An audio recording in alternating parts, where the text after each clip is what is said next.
was asked about some of my favorite riffs that I've written through the years.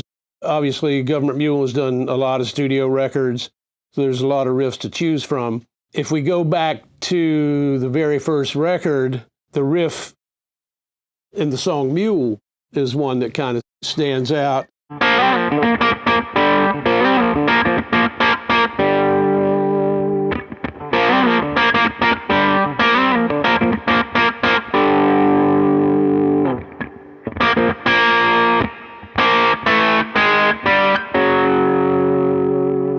You see, I'm playing with my fingers, and I'm only really using 2 strings at a time, getting the 1 and 5 combination. I think it's in like a 10-beat sort of phrase, so it's not your common 4-beat or 8-beat repeating pattern, but it's just something that was sticking in my head and still does stick in my head. When we play it live, I play slide on it, so I have to play all the chord patterns and everything with the slide on my 3rd finger, which provides yet another challenge. So this is more of an example of the way I play it on stage.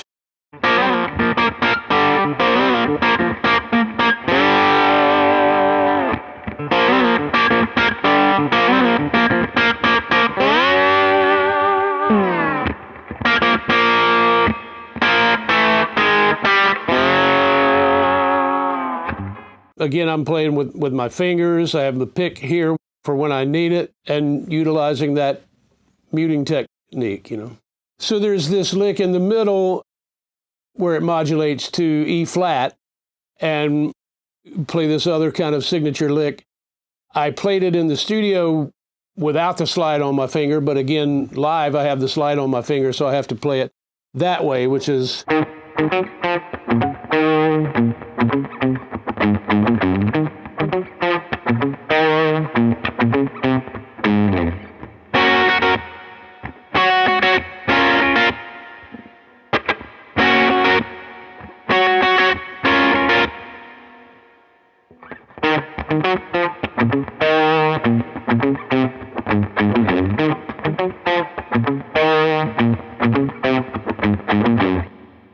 Normally, I would be using my 3rd finger for the anchor position, but it's wearing the slide, so I have to play it this way, which means playing the chords different coming out of it, too. And the way it comes out of it...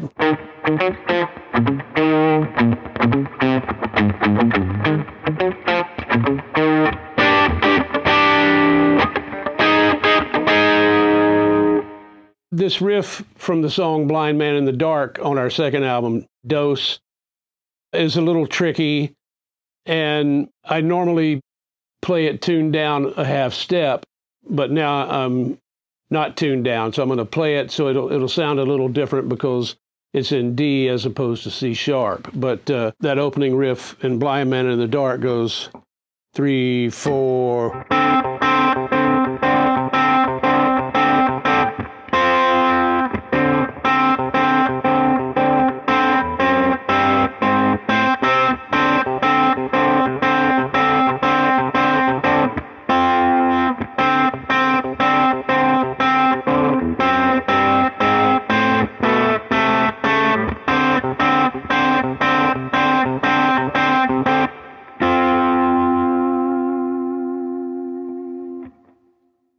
A little strange. And, you know, on the studio recording, the bass is in one side and the guitar is in the other side in the verses. And then in the pre-chorus and the chorus, the guitar, they both go into the middle, which is very weird. The only song we ever did that on, but we had talked about how it would be cool, like on some of the early records, maybe even Cream records, where the bass was in one side and the guitar on the other side, you know. Rockin' Horse, which was recorded by the Allman Brothers and Gov't Mule, there's a few different versions, a few variations of it. I think the intro is in 7. I never really thought about it, but it goes 3, 4.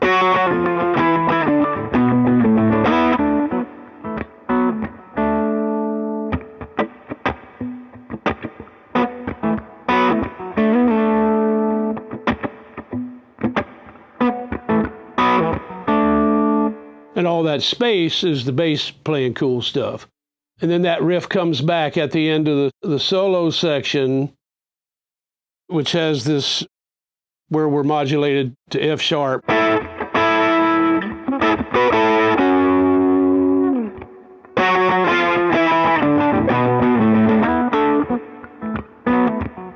That always brings you back home. The chorus riff is very different too, kind of Hendrixy.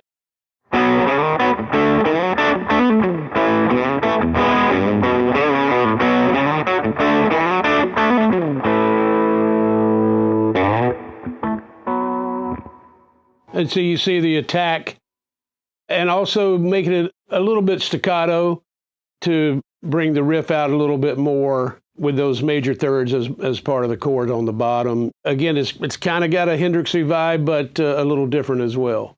There's a song on our last studio record that has this cool riff in the front. It's called Peace I Need. It's in the key of B, but it pivots off the low E string, which is kind of weird, kind of like putting a low 4 chord before the actual riff. So it goes like 1, 2, 3.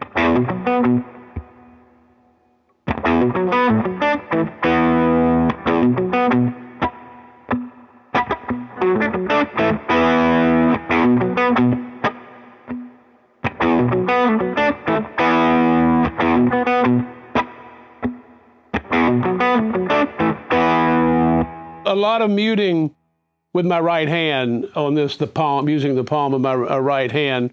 It's just.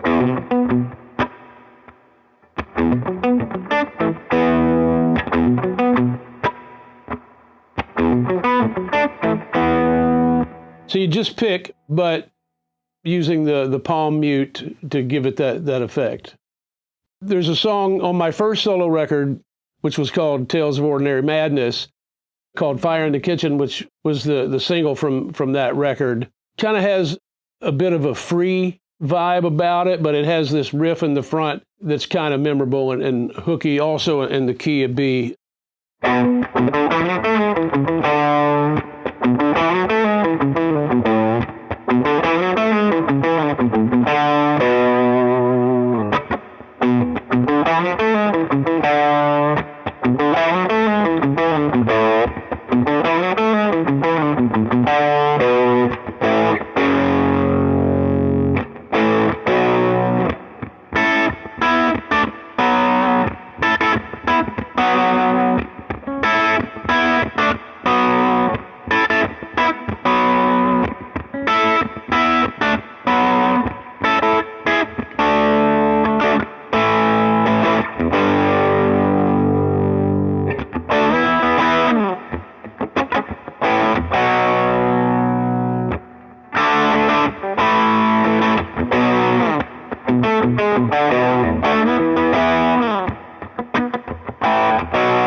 I've always really loved these hooky riffs, sometimes that the bass player doubles, or sometimes that the bass player plays sort of a counter to, and you just kind of take it one riff at a time and determine which sounds better. Sometimes doubling it sounds fantastic, but sometimes the counterpoint is much cooler. This is Warren Haynes signing off, and I want to say thank you to Guitar World for having me and asking me about some of my favorite riffs that I've written or that I've learned from someone else or that have influenced me. I will also remind you about my new record, Million Voices Whisper, that came out a few months ago. Check it out. I think you'll dig it.